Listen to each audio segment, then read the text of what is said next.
You're watching Global Trade This Week with Pete Mento and Doug Draper. All right, 3, 2, 1, Global Trade This Week is coming at you. We want to thank you for listening and being part of our show. I am one of your hosts, Doug Draper. I'm out in Denver, Colorado, and my partner in crime, who just came back from a lovely stint in New Orleans, is recuperating lovely in the great state of New Hampshire, Mr. Pete Mento. Yeah, Pete, what's up, buddy? I don't know where the hell I am, Doug.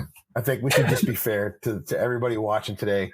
Like I've often wondered, how do people on TV, on Fox and stuff, they just get them like, hey, everybody, it's 3 a.m. or the guys on CNN or BBC or whatever. And I think it's because they probably go to bed at like 4 in the afternoon. But I just got back from Mardi Gras and I'm tired. And I'm tired, Doug, because I'm old. And I think it's okay for me to own that, buddy. Yeah. So, well, I would say that painting behind you over your right shoulder of people are dancing, and then one guy's flat on his back and the other guy's squinching. That's the evolution of you in the course of your time in New Orleans. You can laugh, pal, but that is generally accurate. I got down there and we had one night to ourselves before our youngest son showed up, and we had fun, but we didn't do anything nuts. I went out with a buddy of mine I played rugby with, and there's this stupid decision where you're like, hey, let's start doing shots of Jaeger, and you're like, yeah, that sounds like a perfectly reasonable decision to make, and then you're arguing with the hotel security because you can't remember what floor your hotel room's on, and getting into fist fights with people who are just trying to sell you jambalaya. I don't know, and then you don't sleep in late because you got all kinds of stuff you got to be at, things you got to do, and it just stays on top of itself. So when I was even just 40, 40, this is a walk in the park. Now the park walks on me. So it's just kind of how it is, man. Yeah, perpetual. All right. Well, that being said, we have a couple each, so 4 good topics to hammer through. So let's just get this party started. Pete, why don't you jump in? Yeah, speaking of out-of-town parties, so the biggest out-of-town party for, I guess I'd say, the ocean side of our industry is happening right now out in beautiful, pristine, just gorgeous Long Beach, California. And I'm starting to wonder why they still do it in Long Beach, because, the East Coast has all the freight now, Doug. So shouldn't we do this somewhere in New Jersey? Like, shouldn't they all be in Hoboken at this point? But TPM is this week. It's brought to us by the wonderful people at Journal of Commerce, who do an incredible job aggregating all that information. But what's bumming me out is I didn't go this year, and I love going to TPM because it's the rumor mill, pal. It's every little thing that you hear about. It's who's doing what, who's positioning themselves. Did you hear so-and-so was talking to someone? This CEO was talking to the CEO. I'm telling you right now, someone's buying them. It's like a 7th grade lunchroom for 4 or 5 days, filled just alcohol fueled stupidity on top of it. And I know that's probably not going to be very, very, very popular with our good friends at the JOC, but let's just call it what it is. If you get thousands of people in the logistics industry together in an area surrounded by bars, going to be a bit of drinking, Doug. It's just kind of how that works. So, I'm wondering what kind of things we're going to hear out of TPM this year. One thing is, I think we're going to hear that the rates, the ocean carriers are beginning to break away from one another on maintaining certain costs. I think we're going to hear that first. I think that's probably the first and most likely thing we'll hear. I think second of all, the mad rush for mergers and acquisitions has greatly slowed down. And I think that what I would love to have seen was the kind of partying we saw at TPM last year when everybody was just rolling in cash. I don't think we're going to see it this year. It'll still be there, but, freight forwarders taking entire roof tech bars and hiring I think someone hired Too Short or someone or Snoop Dogg or whatever. I don't know. That's just not going to happen this year, as shareholders are going to be a little bit more observant about what's going on with these logistics firms. So I cannot wait, Doug. I actually just put something on LinkedIn that said, as you start to hear rumors, please let us all know. And that's just where I'm at, man. I'm fired up to hear more about TPM. Yeah. Yeah, it's interesting because, like you said, it's one extreme. Last year, it was just parties left and right, Man. and lots of money, and it was crazy. I was thinking that this year, just in general, the whole concept of negotiating the ocean freight. The one thing that the craziness of the last 2.5 years with the supply chain is COVID exploited the volatility. They talk about how COVID was an accelerator for different things. We've all heard about that. But I think that it was an accelerator of how volatile the ocean freight business can be, and how dramatic the pricing fluctuations are. And it's almost, I think it's been, my take is the baseline has been set, and we're going to see more, maybe not quite as wild swings from what we saw in the pandemic with the cost of ocean containers coming in the West Coast. But I don't think it's going to be ever as stable as it used to be. It's going to be more like playing, the stock market a little bit more. And you, as a purchaser of these services, not you, Pete, specifically, but just as a purchaser, you got to really almost think of this as, Tony Two Shoes or some traders in the pit that need to have their act together and really understand that this is, no pun intended, an ocean that never stops moving, the complexity of the cost and the structures of how that happens, and just the nuances of how the economy and the global trade network can just exasperate these fees and these charges. So I would agree with you. I could see, we saw skyrocketing charges for containers last year. I could see something similar on the complete opposite end of the spectrum, to the point where it's like, what? I can't even believe that just happened. So my point in this one, Pete, is I think the volatility is here to stay, and you need to know how to play the game, or you're going to get burned, probably more so than ever. Agreed wholeheartedly. I had a friend of mine who's from Boston I was talking to earlier, a different conversation altogether about this. And he said, everyone rode this big, massive wave, it just came crashing in, and you didn't have to work that hard. Just all that momentum just made money for everyone. But then when that wave goes back, what happens? It's like all the little birds come in and start picking at the water until the wave comes back again. It's like, the crabs all come out and try to find a piece of fish that was left on the shore. It's going to be like that again. There's global trade is at a point now where, yes, the volumes are growing, but a lot of that volume is captured. So people who are trying to get what's left, it's going to be pretty ugly, fighting one another to try to get some of that volume. But like I said, I got a feeling next week we'll be talking about rumors out of Long Beach. That might be number one on Pete's list. So we'll see about that. But yeah, I'm just excited to hear what comes out of it, pal. Be careful out there, everybody. Be careful. Yeah. Act your age. Yeah, not your shoe size. So, Pete, here's mine. We're shifting. The beauty of the show is that our topics are so just different. It really allows a broad audience to jump in. So, mine that caught my attention the other day, I can't remember what I was reading, but it was related to greenwashing, and it's greenwashing of the supply chain in general. And greenwashing basically involves, making an unsubstantiated claim of how your ESG approach or things that you're doing are benefiting the environment. And in actuality, you may be spending more money promoting it than actually doing it.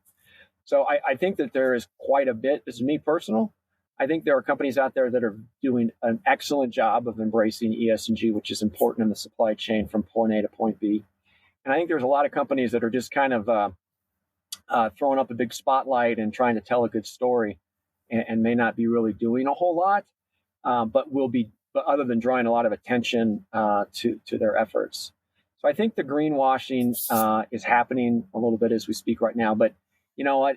It's gonna get it'll shake itself out. So greenwashing examples, Pete, and then I'll kind of wrap this one up. You remember when VW had the whole cheating emission standards when they said that diesel was I forget that the emissions were phenomenal and it was impacting and helping out, and that was kind of a bust. And then when I was doing research on that, I didn't realize this one, but the McDonald's paper straws that they hyped up couldn't even be recycled because of the type of paper it wouldn't break down correctly. So that was kind of unintentional. I'm sure McDonald's wanted to do the right thing, but didn't really think that one through. So here's the deal. ESG is becoming more commonplace. vendors and services are vendors and service providers and companies are requiring it, demanding it. And I think some of the providers will continue to spin for a while, but eventually it's all based on numbers and statistics. And what are you doing to improve, your carbon footprint? Absolutely. So it'll all shake out eventually. The carbon footprint is very quantifiable if that's what you want to go at, how much solar you use and how many offsets there are. So there's kind of some fuzzy math going on out there. And I think that there may be some bad press that the supply chain is getting related to their green initiatives, but it'll all shake out. Give it another year and people will validate the numbers and go from there. And you will see some honest to goodness companies engaging and doing the right thing for our environment and moving forward. But my point in this one, Pete, is it's kind of this gray area, and let's call this, ESG, and we're doing the right thing, but maybe we aren't, but let's just promote it anyway.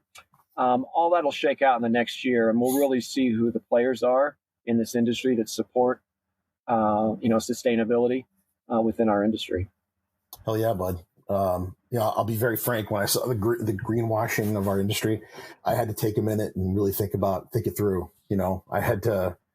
You got me on that one. I had to do a little research to understand the term. But once I started reading it, and you've done an excellent job of pointing out that it's just too easy to let's just call shape statistics in order to give you the outcome that you want in this particular area. There is no international standard.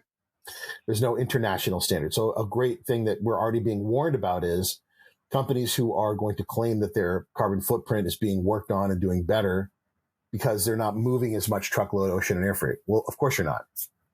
Your volumes are half of what they were a year ago. So you can't claim that that's your company doing incredible things for the environment when in reality it's just that your business is down. So I'm very weary of any claims like that. The second thing that I'm going to add along to that is any little thing now makes someone look like a hero in the supply chain. Any little the tiny thing that we do to green it up. It's about consumption, man. It's about consumption. It's about the piles and piles of worthless imported crap that all of us just feel the need to consume. And until that model changes, this is kind of a pointless exercise. The problem is consumption. It's not how much fuel we push through the supply chain. It's the fact the supply chain has to back up and cover all of this consumption. And that's scary, buddy. Mm-hmm. Yeah. All right. Well, that brings us to halftime. As our audience knows, this whole show is brought to not only Keenan, who's pushing the buttons up at 10,000 feet today, up in the mountains of Breckenridge, Colorado, but Cap Logistics. We wouldn't be here talking to you without their support. So visit caplogistics.com for your supply chain and transportation needs. Pete, this is my favorite time because we can just talk about whatever the heck we want. So go. You start. So we have a new airport in New Orleans, right? And I woke up and I'm going through the news in the morning, and one of the news stories that's sent to me is somebody tried to get through New Orleans airport. I think it was on Sunday or Saturday, with a fully loaded AR-15 and 162 rounds of ammunition in their carry-on. Not like, hey, I'm going to check this and take it boar hunting. No. Somebody said, you know what I'm going to do with my gun? I'm going to go through TSA with it, and I'm going to put it in the overhead bin because that seems like the smart thing to do. And then you get to that airport, and there are pictures everywhere of guns that TSA has found in people's carry-on. And the amount of guns and hammers and knives and you name it, man, honest to God weaponry that people find in bags because someone just forgot is alarming. So I've got a pretty old, weak mind, buddy, but I've never forgotten where I happen to have a gun. Now watch me forget, but I've never forgotten, that I had a gun in my laptop bag. But my God, man, just stupid. Yeah. Well, I think I heard, or I did hear that 2022 that TSA confiscated the most guns ever, which it's either fright. So here's the deal, Pete. There are guns getting through. There are people on airplanes that have gone through TSA that have a weapon in the cabin of an airplane. Guarantee it. Yeah.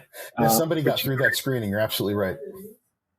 Yeah, it's nuts. So anyway, so What you got, bud? yeah, for sure. So I was trying to think of a funny title. You know how I like to come up with these things, but so this one says balloon smashing is not just a G thing, Pete, and a G thing means a government thing. So I read that there was this art show in Miami over the weekend, super high society art that you and I would look at and be like, how much did that guy get paid to throw paint on a wall? Well, there was this gentleman that created an exhibit of a balloon dog. It was like a 15-foot dog made of balloons, and it was valued at $42,000. And you know what happened? A patron touched the balloon, it broke into thousands of pieces and was completely demolished. So it turns out that that piece of art had insurance on it. So I think they're going to be in okay shape. And here's the better thing is this artist makes balloon dogs all over the world. And oh, by the way, Balloon Dog, that's the name of our new band that we can start. But here's the good news. There's one less balloon dog in the world. So really the value of all balloon dogs across this guy's portfolio have just increased in value. So maybe smashing a balloon dog piece of artwork is a good thing. At least that's what the government tells us. So now you started a conspiracy theory, Doug, that this guy did all this in order to get the insurance money. I hope you're satisfied with yourself. If I got to talk more about spy balloons, I mean, I put something up on LinkedIn a couple of days ago, an entire government server that held all the applications for anyone trying to get into the military for like the past 5 years. All the emails from SOCOM to the DOD was all completely open, no password to it. And it took somebody in the press to point that out to the Department of Defense. So, you don't have to put a balloon over us. You can just look into our emails to figure stuff out. Mm-hmm. Enough balloon talk. Although, what's going to happen is this Halloween, there's going to be people who go as Chinese spy balloons. Yeah. You're right. Yeah. And you're right. I don't know if it'll be too far down because Halloween, what is that? That's still like 8 months away. Yeah, it's a while from now. But still, you'd laugh. Be like, oh, I get it. You're a Chinese spy balloon. Oh, look, another one. Okay, this isn't funny anymore. There's 9 of them. It's like all the people I saw in New Orleans that their costume was being dressed as George Santos. That was funny like the first half the time I saw it. And I just you're just a lazy costume guy. Go put on something smarter, you knucklehead. Yeah, for sure. So, all right. Who's up? You or me? Me. I'm up. So read a couple of great articles this morning about how wait times and delivery times from the time the aircraft lands at U.S. airports until it's made available continue to go up. And they speculated on a bunch of different reasons. One was lack of people. It's not easy to find luggage handlers, baggage handlers, cargo handlers. That was a big part of it. And the second is that you've just got so much volume going through places where people weren't trained and that the technology has not kept up with cargo volumes. I thought that was really interesting. So I started deep diving on this and I started to really, think even more about it. This is a great example of what is right and what is wrong with cooperation in international logistics. And I'll give you a great example of that. Air cargo is managed and handled by the carrier. And there is very little that's done about data sharing across air carriers. And there's very little done about sharing the load and the work. So you and I, Doug, great example of cooperation at the New Orleans Louis Armstrong Airport, right? You show up, or any airport, pretty much. Doesn't matter who we're flying on, we all go through the same security line, and it's managed by the government or by local contractors. Doesn't matter who it is. Mm-hmm. If you go to Dulles Airport, because that thing was, I'm pretty sure, designed by somebody on peyote, you go from gate to gate by these huge trams that are like up in the air. It's absolutely ridiculous, right? But it's operated by the airport to go from carrier to carrier, and they all share in the cost, moving their people around. But when it comes to cargo, for the most part, that's the last thing anybody wants to do. There's not a lot of trust amongst the carriers because, let's face it, there's money to be made by sticking it to one of the other ones, and having better infrastructure supposedly is going to make you better off than other people.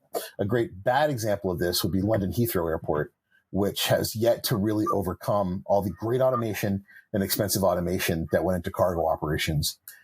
That's still, just for BA and nobody else, it's just absolutely nuts. It's bananas how poorly operated that thing is. But there are other air carriers outside of BA who do just fine in other parts of the airport because they're not beholden to that particular type of cargo machinations. It's just a great example, Doug, how cooperation could do so much for us, how ailing old infrastructure is breaking down, and how we should probably be able to come up with some way to use better technology and better processes built on working with one another rather than trying to make it some secret sauce for the one carrier. Mm-hmm. Yeah.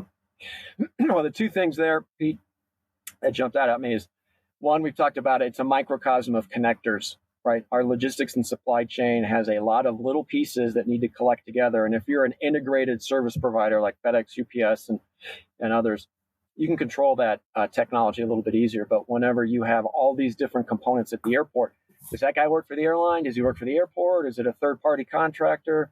It's so just disconnected. Yeah. Having technology to overlay it so there's clear visibility is a challenge. And the other thing, which is just more, I don't know if it's seasonal, but just happened, is that with all of the craziness with the airlines over the holidays and delays, that makes national news. And that means that they're going to prioritize humans' baggage. My suitcase that has my present for my grandmother in it is going to get priority over a box that's in the back that needs to get to a hospital that nobody's going to hear about if it doesn't make it there in time. Both are very important. I'm not trying to diminish one or the other, but the news media has dominated, the baggage handling. And I think, this is my personal opinion, I've been flying more recently than I have in the past, is that make sure my bag gets out and I can pick it up on the carousel ASAP. And so that's where the focus has been on the ground, so to speak. We can't forget mail too, Doug. It always takes priority. U.S. mail. Yeah. All right, Doug, take us home, buddy. All right. So I wanted to know, so Pete, I don't know, I was just trying to come up with funny sayings. So the FMSCA, I think, is finally starting to take an approach that's not like Oprah, the Oprah Winfrey show, whenever she says, you get a car and you get a car and you get a car. Seems like there was a time where the FMSCA was throwing out waivers to hours of service, like Oprah chucks out cars into her audience. So there's some proposed changes, right, that's out there, which I pretty much agree with all of them. One of which is redefining the term emergency, right? So this whole thing is like, when can the FMSCA be able to designate an emergency to pull hours of service? Because I've made a comment before that says rules are important to follow until they're no longer convenient. Oh, Doug. And so they're redefining what the term of emergency means. And one of the big ones is it doesn't apply to economic conditions naturally caused by market fluctuations, right? It's going to be defined more as direct assistance, which, I don't know, the wording sounds a little less catastrophic. Direct assistance versus emergency, who knows?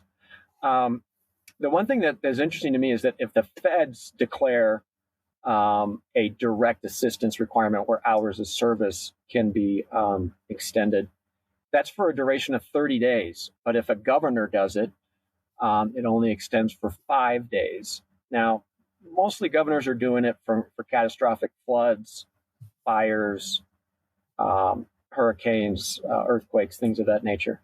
And 5 days doesn't really do it because the aid is needed after the event is over. And that can take weeks, right? So I think it's a little bit naive to say, well, the state is now 5 days, the government's now 30 days.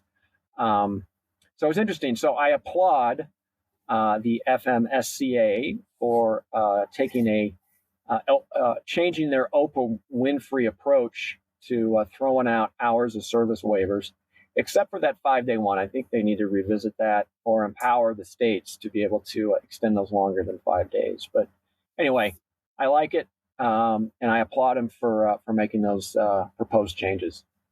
So, Doug, this was one of the few instances that I could point to post-pandemic where someone looked at how things were during the pandemic and said, we can do so much better. And we need to look at the rules and the self-imposed restrictions that we have on ourselves and say, is this really the right direction for us? And a lot of it, as you said, was based on the fact that COVID was such a hammer blow to our industry and the truckers and all the rest of it. I couldn't come up with really any other place in logistics where they've codified anything, put it in regulation, change something specific. This may be the only one. So that being said, I applaud, I golf clap the decision.